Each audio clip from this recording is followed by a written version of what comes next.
Oi, gente, o Vida Saudável tá no ar. Aqui a gente continua seguindo bem direitinho as orientações da Organização Mundial de Saúde e por isso todas as nossas entrevistas elas continuam sendo realizadas de maneira virtual, que é para a gente continuar realizando o distanciamento social que é tão importante para a gente conter a propagação do coronavírus.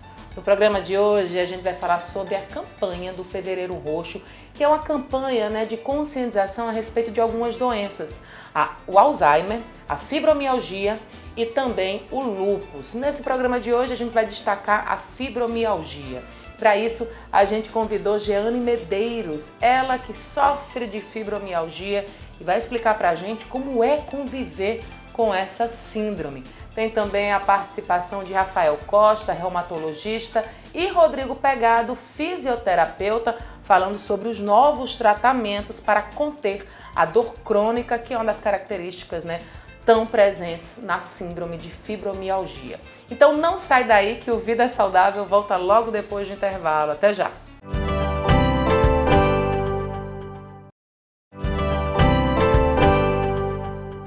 Nesse primeiro bloco eu vou te apresentar a Jeane Medeiros, ela que sofre de fibromialgia e vai explicar pra gente como é conviver com essa síndrome.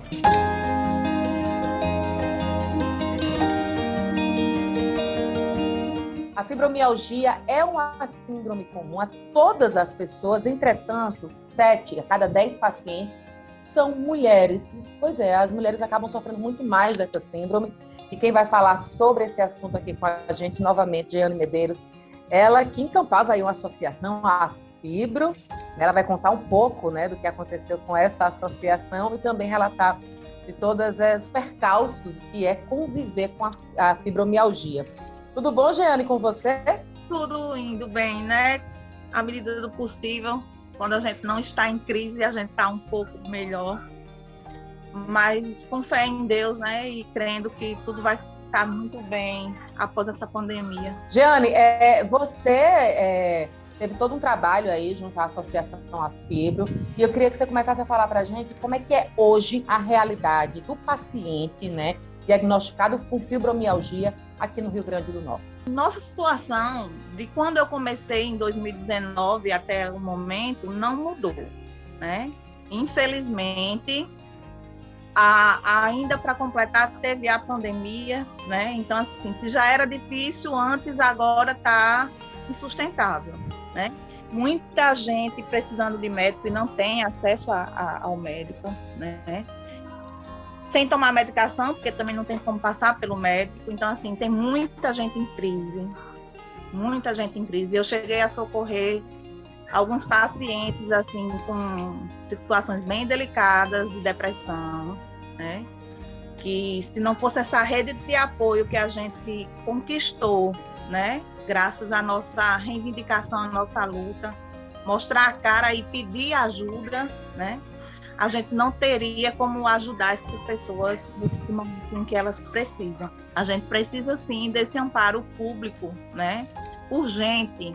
A nossa iniciativa em criar a associação era justamente para promover, de uma maneira mais facilitada, que esses pacientes tenham esse acesso a esse tratamento, a toda a rede de amparo que a gente precisa, na verdade, Então, infelizmente, a pandemia acabou tirando, assim, muito de todos nós, E o fibromialgia, eu creio, que nesse momento está sofrendo muito, muito, muito mais além, porque não é querendo ser melhor do que ninguém, não somos, Somos todos iguais, mas infelizmente a nossa condição de saúde nos deixa mais sensíveis do que qualquer outra pessoa, Porque a gente não tem um controlador de dor, O nosso modulador de dor, ele não funciona.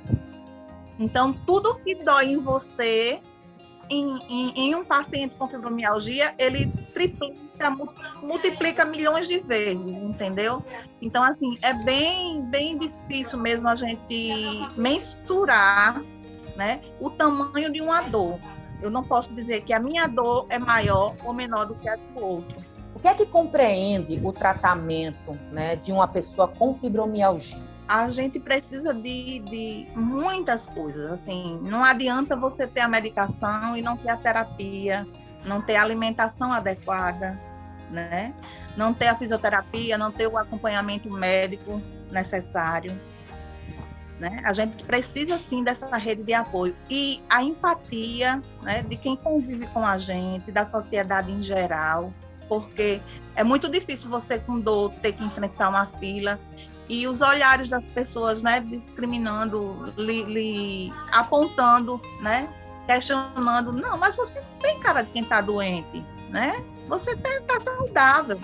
Quer dizer, mas ninguém sabe o que você está sentindo ali por dentro, né? É muito difícil, eu digo a você que é muito difícil. Tem dias que pentear meu cabelo eu não consigo escovar meus dentes. Fazer umas necessidades básicas diárias, comum a todas as pessoas, é completamente difícil. Levantar para ir me alimentar, para tomar um banho. Então, assim, tem dias que a gente levanta, eu, por exemplo, que sou mãe, levanto por ela, né? Mas saio da cama me arrastando, porque só Deus sabe como eu estou, né? Então, assim, não é fácil. Eu creio que essa é a realidade de todos, né, que sofram com fibromialgia. E os que não têm esse amparo, muito mais, né? Porque quando você tem o acesso ao médico, à medicação, aos tratamentos paliativos, né? Porque não existe cura, né? A gente consegue suavizar os sintomas, mas a gente não consegue se livrar deles. Ainda não é possível. Jeane, vamos falar agora da Asfibro, né? Essa associação que foi criada, né, para defender os direitos das pessoas com fibromialgia. O que é que vocês já conseguiram? Como é que anda a associação hoje aqui no nosso estado? A associação, atualmente, ela encontra-se registrada, né? Ela foi registrada, mas de uma forma que não foi moralmente legal, né? A pessoa que era a nossa vice-presidente, uma pessoa a qual eu tinha a obrigação e o dever, enquanto, né, a pessoa que estava mobilizando todo mundo, de confiar, né? Porque a gente não tinha amizade de anos para dizer assim, eu confio em você. Então, é uma relação tipo de trabalho, né? Em que a gente precisa confiar um no outro, né? E a gente perdeu, né, o direito de pertencimento à associação, né? Os fundadores da associação hoje resumem-se em 10 pessoas que se rebelaram, né, dentro desse início agora da pandemia, e de posse das documentações, né, com um aval do advogado que fazia a orientação com eles, né? Eram pessoas do convívio deles, do relacionamento desses pacientes que são da diretoria, né? Então, assim, foi muito mais fácil para eles conseguirem manipular esses documentos, né? Mas existe algum trabalho hoje sendo feito por essa associação? Como é que ficaram os pacientes? Não estão realizando atividade alguma, né? Eles existem no papel, tem uma associação virtual, um perfil no Facebook, um perfil no Instagram, né? E um grupo de WhatsApp que é a cópia do primeiro, né? E eles vivem de tentar destruir a imagem daquilo que a gente conseguiu construir com tanto sacrifício, né? Porque se não fosse a nossa iniciativa, hoje a fibromialgia não era nem falada aqui no estado.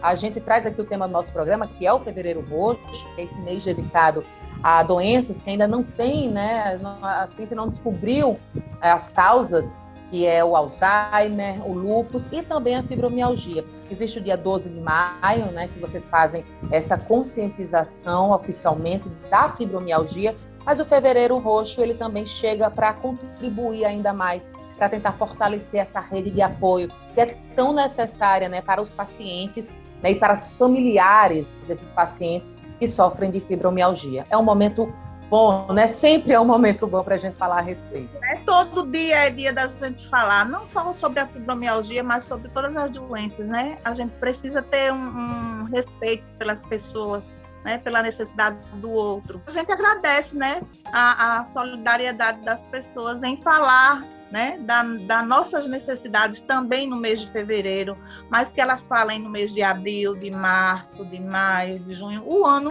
inteiro, né? Porque a saúde, ela não tem data especial, né? Ela não tem dia, ela pode acontecer com qualquer um de nós a qualquer momento.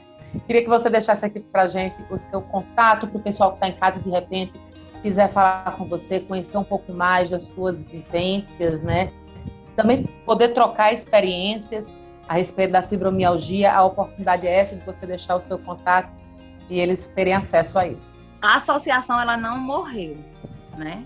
A gente vai ter que entrar com uma briga na justiça, né, para reaver o nosso direito de pertencimento, porque essas pessoas que hoje estão lá, elas querem, né, que a gente que fundou, que começou, que a gente abra uma nova associação, se a gente quiser pertencer a uma associação, né? E não faz sentido existirem duas associações tratando do mesmo assunto. A gente é uma única causa, uma única luta, um único objetivo. Então vamos sim se unir, né, e lutar pelos nossos direitos, né, em irmandade e em família.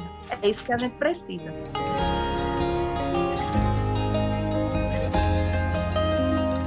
Não sai daí que depois do intervalo tem mais vida saudável para você. Até já!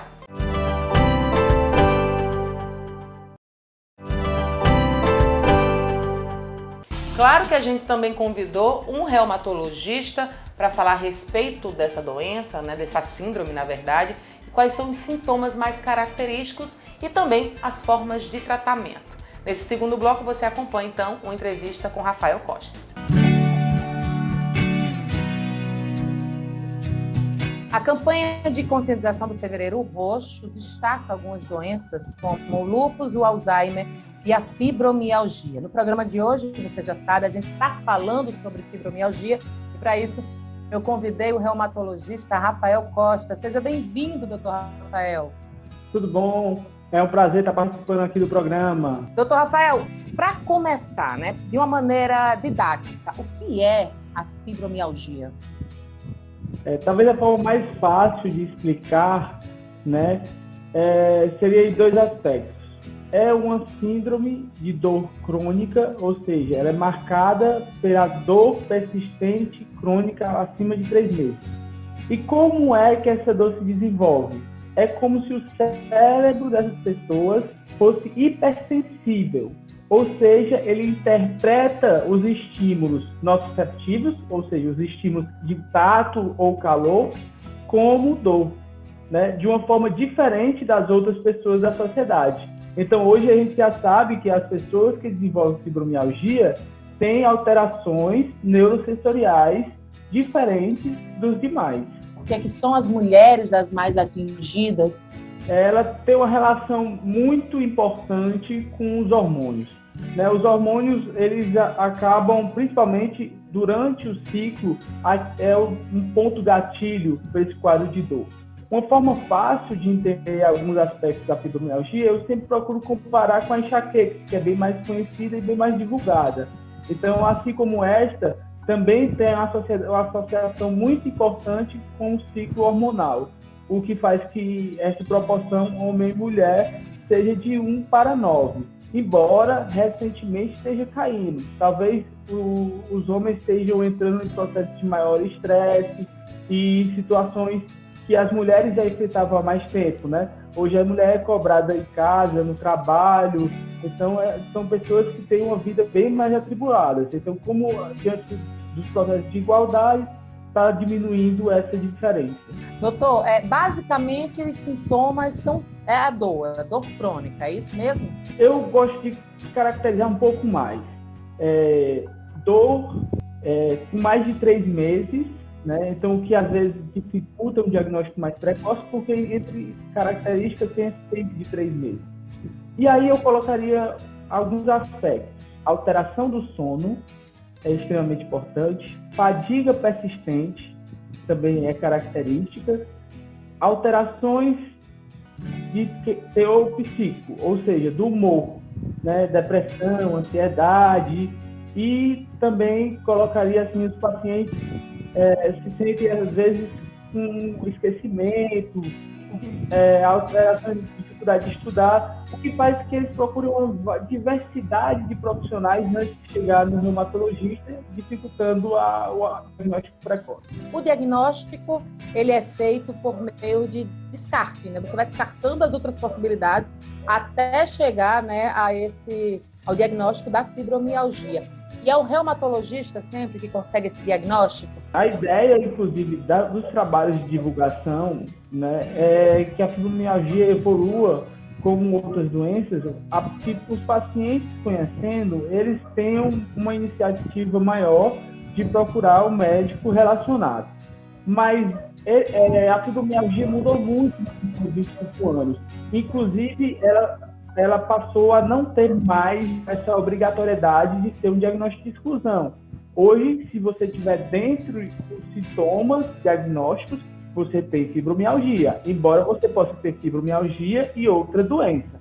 Então, não é mais um diagnóstico de exclusão, e isso mudou bem recente. Em 2016, foi publicado o último conceito de diagnóstico. Pessoas que têm fibromialgia, elas têm dificuldade de explicar isso para o patrão. Normalmente não entendem e nem mesmo, né, existe aí uma liberação desse paciente quando ele está em crise. Como é que isso também não avançou ainda? A fibromialgia tem 160 anos de história, mas ela vem mudando muito e os pacientes vêm conquistando vários direitos. Já conquistaram direitos de transporte, né?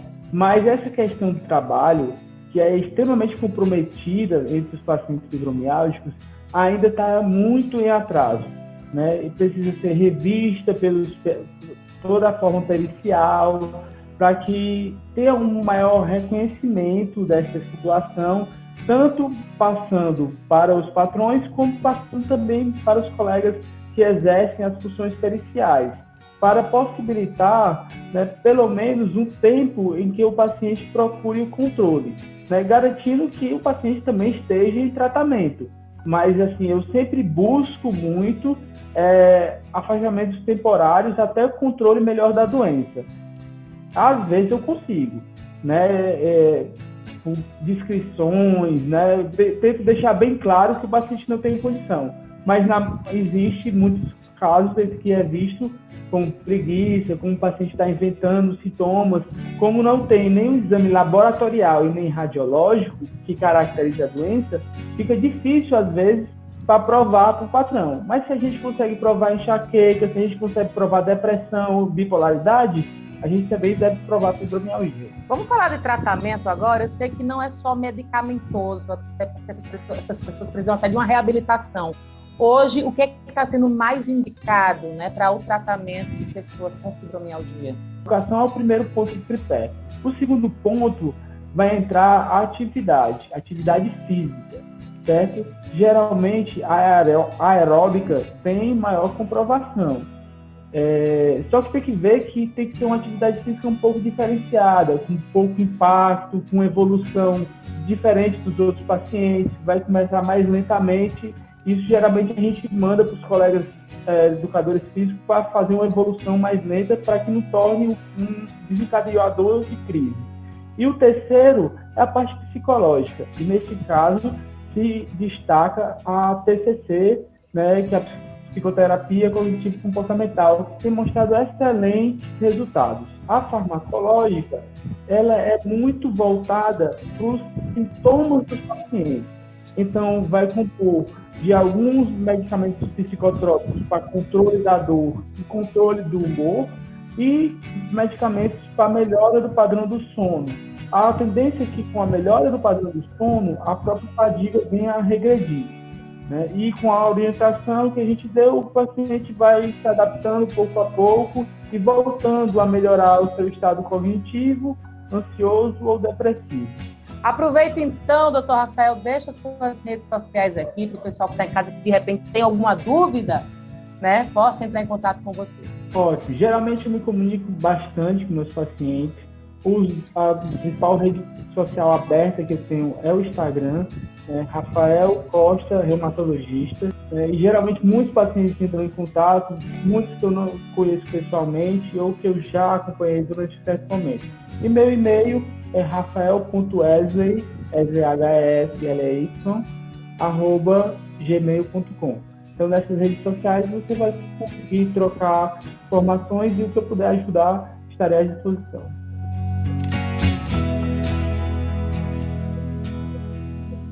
No nosso último bloco tem um bate-papo com Rodrigo Pegado, ele que é fisioterapeuta, vai falar das novas técnicas, né, de tratamento para fibromialgia. Não sai daí que a gente volta já.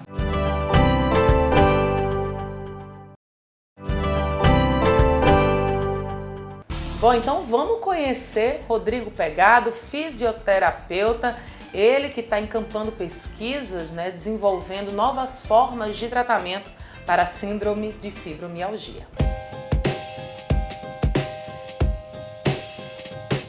A ciência ainda não encontrou uma cura para a fibromialgia, mas já existem tratamentos, né, que conseguem diminuir a dor desses pacientes. Quem vai falar sobre isso, eu convidei aqui o professor Rodrigo Pegado, ele que é professor de fisioterapia da UFRN, é também pesquisador, e é isso, né, encampando, fortalecendo aí a luta dessas pessoas que tanto precisam, né, que sofrem com a fibromialgia. Seja muito bem-vindo, professor Rodrigo. Obrigado ao convite, agradeço a todos vocês.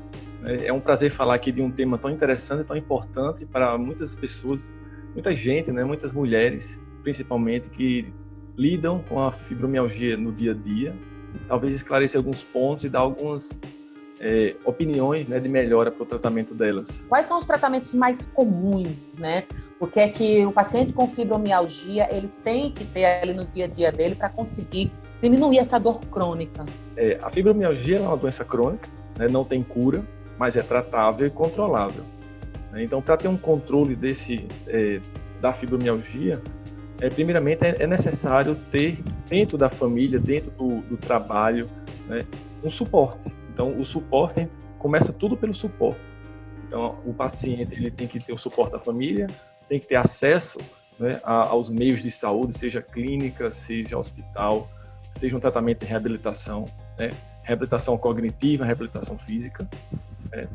E já existem vários tipos de tratamento que são preconizados pelos consensos. Então, o consenso brasileiro de fibromialgia e também os consensos americanos, eles preconizam 3 vertentes de tratamento. Uma é o tratamento medicamentoso, né? Então, e tem que se dirigir ao médico, reumatologista de preferência, ou neurologista, para se saber que tipo de tratamento medicamentoso mais se adequa a cada paciente. Existem vários tipos de tratamento medicamentoso. E também existem 2 nuances não medicamentosas, né? A primeira delas é a terapia física, a reabilitação física e a terapia cognitivo-comportamental. Então, se o paciente ele seguir essas 3 linhas, ele tem uma melhora da qualidade de vida muito boa. Uma melhora da função física, a melhora da função comportamental, então diminuição da ansiedade e assim por diante. Então, quais são os mais preconizados em relação à parte física, que é a parte que a gente atua? Então, a gente tem exercícios de média intensidade, seja ele aeróbico, seja exercícios resistidos, né, seja uma hidroginástica, uma hidroterapia, aquele tipo de exercício que a pessoa mais gosta. Não adianta só fazer exercício sem gostar. Então, você tem que escolher a modalidade que mais te adequa, né, se adequa ao seu estado. Mas temos também várias outras. Por exemplo, o Tai Chi Chuan, nós temos a Yoga, o Mindfulness, né, que também trabalha um pouco de terapia cognitiva. Nós temos a neuromodulação, né, nós temos a higiene do sono. Nós temos um tipo de tratamento que hoje é bem preconizado, principalmente por escolas australianas, que é a educação da dor, né? Então, a dor, a gente tem que saber viver com a dor. O paciente com fibromialgia vai viver sempre com dor. A gente tem que saber viver com isso. E já existem técnicas, né, e maneiras de saber como conviver com essa dor crônica. Não só para o paciente, como também para as pessoas que estão ao redor dele. Professor Rodrigo, você também é um dos pesquisadores que estão à frente aí dessa neuromodulação, que é um desses tratamentos aí que já está até, né, entrou nesse consenso latino-americano, né, da neuromodulação. Eu queria que você explicasse para a gente, já que você é um dos autores aí desse tratamento, né, dessa pesquisa, na verdade. O Brasil, junto com outros países, a Alemanha, os Estados Unidos, ele é um dos protagonistas na pesquisa de neuromodulação e dor. Então, o consenso latino-americano, que saiu recentemente, ele já viabiliza, né? Ele já identifica a neuromodulação, seja com estimulação elétrica ou estimulação magnética para pacientes com fibromialgia. E já foi visto também que ocorre a melhora de 30% a 50% da dor nesses pacientes e, consequentemente, melhorando o quadro de ansiedade e de funcionalidade deles. Então, a neuromodulação ela é um par de eletrodos, é um aparelhozinho pequeno, simples, né, com um par de eletrodos que se tem uma microcorrente. Então, é um tipo de corrente elétrica muito pequena, ela trafega dentro, né, do cérebro humano, certo? A pessoa sente pouquíssimos efeitos adversos, como um pequeno formigamento na pele, uma pequena sensação de queimação, mas, claro, não tem nada de queimação, só a sensação, certo? O tratamento consiste em ficar 20 a 30 minutos com esse par de eletrodo na cabeça, durante 5 ou 10 dias, a depender de cada tipo de tratamento. E aí o paciente tem um efeito a longo prazo, talvez de 60 dias de melhora da dor, né? Então são coisas simples, é um tratamento simples, ainda está, acho que engateando aqui na nossa cidade, no Rio Grande do Norte, né? E também tem a estimulação magnética, transcraniana. A estimulação magnética ela é uma bobina, né? É um equipamento que é uma bobina colocada numa área específica do cérebro, na área motora primária especificamente, e aí essa bobina ela consegue estimular, né, uma área específica do cérebro, consequentemente os efeitos são de diminuição de dor. Então a gente já tem esse tratamento aqui Natal, que eu sei, é uma clínica particular que já oferece esse tipo de tratamento. Você tem também uma pesquisa, né, que através de uma gota de sangue é possível, um marcador de, né, isso de DNA que consegue mostrar que existe a fibromialgia naquele paciente. Explica pra gente isso, que eu estou maravilhada com a tua pesquisa. É uma pesquisa nova de um doutorando nosso, o colega João Otávio. Ele é fisioterapeuta, juntamente com o pessoal da Química, da UFRN, né, na pessoa do professor Cássio. Esse tipo de método de diagnóstico ele já é utilizado para outras doenças, como câncer de mama. Certo? E o professor Cássio me chamou dizendo: Rodrigo, como é que se dá o diagnóstico de fibromialgia? Eu disse: professor, a mulher, eu falo muito a mulher porque 96% dos casos são mulheres. Então, mulheres e homens, principalmente mulheres, com fibromialgia, ela passa 2 anos trafegando por médicos para se ter um diagnóstico. Então, assim, quando você tem algum tipo de artrite reumatoide, gota, lúpus, doenças reumáticas, você vai no médico e rapidamente é diagnosticado com alguns exames clínicos e laboratoriais. A fibromialgia, não. Você tem que descartar algumas doenças reumáticas para se ter realmente um diagnóstico clínico, que não é 100% confirmável, né? Tem algo em torno de 90%, 85% de acurácia. E as visitas aos médicos, em média, 4 visitas que a pessoa tem que fazer para ter o diagnóstico. Então a gente sabe como é complicado hoje em dia conseguir um especialista, né? É tempo, é dinheiro para muita gente. Então, a gente tentou fazer com que nós avaliamos mais de 230 mulheres com fibromialgia e 230 mulheres que são sabias, sem doença reumática. Tá? E a gente viu aí que realmente com uma gotinha de sangue, né, a gente coleta o sangue do braço da paciente, e apenas com uma gotinha de sangue, num exame chamado bioespectroscopia, é um exame bem específico lá do pessoal da química, né, a gente consegue uma acurácia de 84% no diagnóstico, uma sensibilidade de 89% e uma especificidade de 79%. Então, assim, são dados bons, são índices bons. Esse estudo foi recentemente publicado na Scientific Report, que é uma revista internacional, foi bem aceito.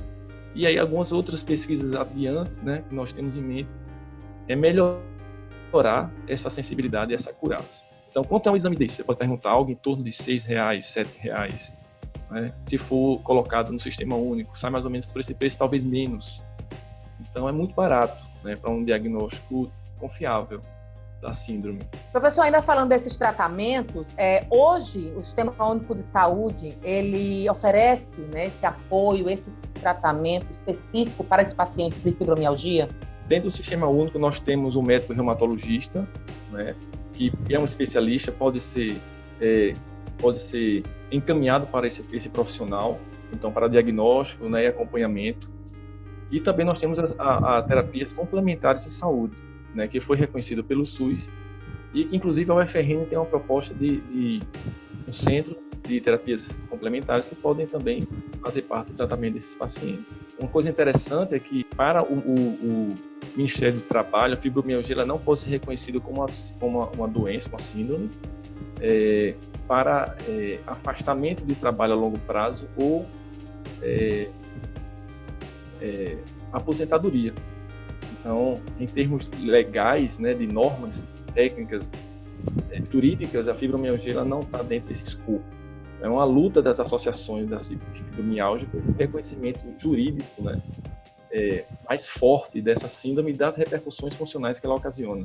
Queria que você deixasse, então, redes sociais, onde o pessoal encontra você, ou a própria UFRN para, de repente, mais pesquisas, para ajudar aí, né, nessas pesquisas que são tão importantes para a comunidade científica. O Departamento de Fisioterapia aqui da UFRN, no campus Central e do campus de Santa Cruz, estão sempre realizando pesquisas com fibromialgia, seja ela com exercício físico, seja ela também com mindfulness, ou com neuromodulação. Então, fiquem sempre atentos às redes sociais da universidade e do Departamento de Fisioterapia, né, que sempre estão divulgando pesquisas e vocês podem participar. As mulheres e homens também com diagnóstico confirmado podem participar livremente delas.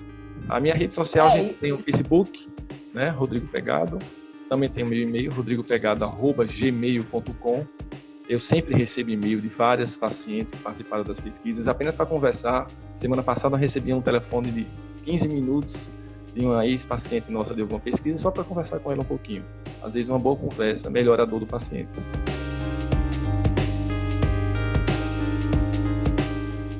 Bom, gente, o Vida Saudável de hoje vai ficando por aqui. Obrigada pela sua companhia.